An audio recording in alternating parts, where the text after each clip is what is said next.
This is the perfect gift for a car guy. Oh, I'm not talking about this beautiful clock I made from a clutch disc. Oh no, it's the idea. The idea that car parts can be aesthetic. I already made a video where I have built a lamp out of an alternator, which turned out great and my trusted mechanic and brother-in-law loved it. His birthday is approaching and after I gave him the lamp, he gave me a lot of cool car parts that he thought might be repurposed as well. For this project I decided to go with the clutch disc, instead of the pressure plate you see here, simply because it has this nice blue color. But before I do anything else, I have to clean it.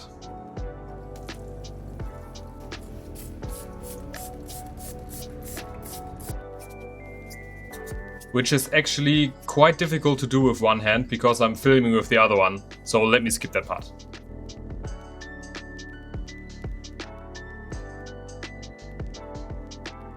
After that I threw it into my scooter and went off to my workshop.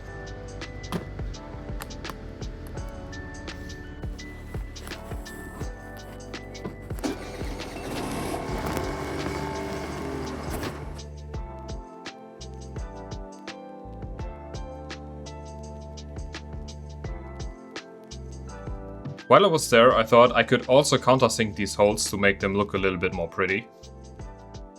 And this is actually a great job for my 60-year-old drill press that I restored in the last video.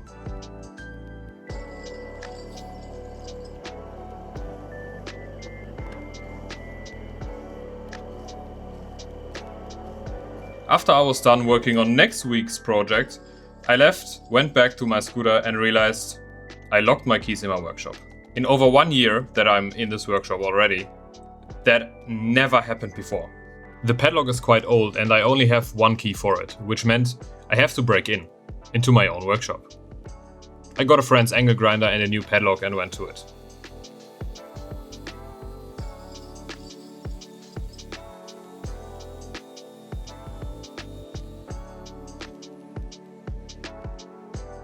With this little side quest taken care of, I got my keys back and drove back home. Man, I just love spring.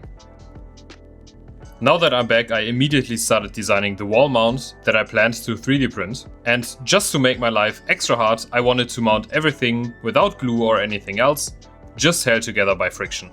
The idea is simple. I'm designing a hub that fits right into the clutch disc and houses the clockwork. I'll show you a trick how to model things that fit already existing counterparts. I take a picture from the piece with a ruler next to it. Then I import the picture into my 3D software and then resize it to scale. This way I can just start copying the shape by following the outline. Every time I'm using this method, I'm amazed how well it works.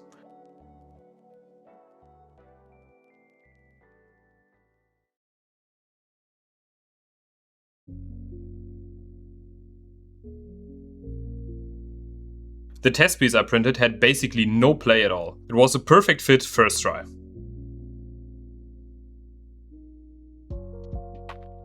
Now with that confirmed, I could model the rest with confidence, and then finally print it.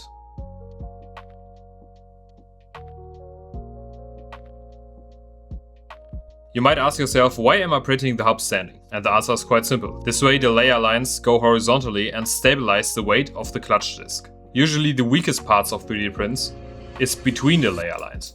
And if I would have printed flat, gravity might have pulled the layer lines apart and that would result in a clutch disc laying on the ground.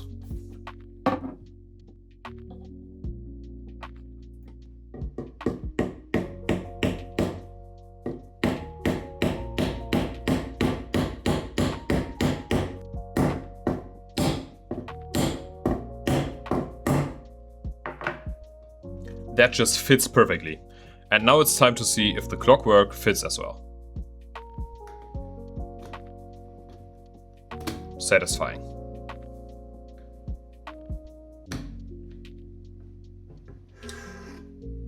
Now I have to face a problem that I already had with the hard drive clock I made. The pins you would put the clock hands on are too short. For the hard drive I just printed some hands that are extended and my plan is the same here. I came up with different designs and printed some tests. And just when I thought I finally mastered 3D printing, none of these tests were close to fit. They were either too small or too wide, but I hadn't had a single one that was perfect. In the end, I decided to print slightly oversized adapters that extend the pins and then attach a set of clock hands that came with the clockwork. I cut out thin strips of tape that I'm sticking to the individual pins to adjust to the oversized adapters.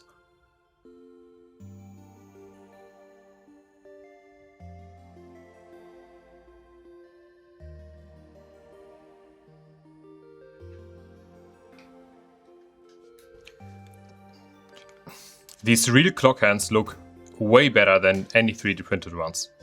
I actually put them on with the wrong side up because the right side is red and I think silver fits way better in my opinion. This also creates this reflection when the hands meet, which I'm not quite sure of what to think about. I designed some 7 segment numbers that I want to glue on. A 3, a 6 and a 9. And the 12 I'm replacing with a Lexus symbol because it's my brother-in-law's favorite car brand. After I printed these out, my wife and I agreed that the color looks off and it would be better if they were shiny. And now that I have basically 2.5 hours left to finish this video, that means I have to move fast.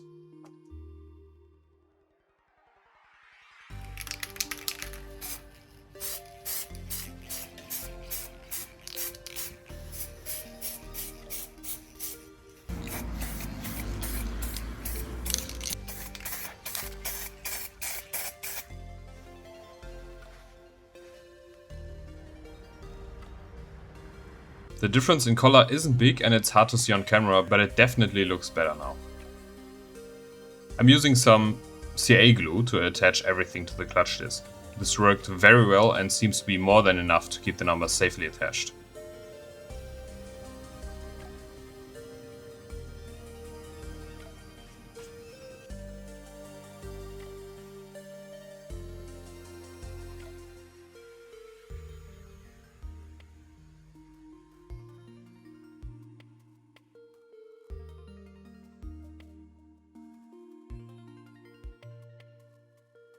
And that is it.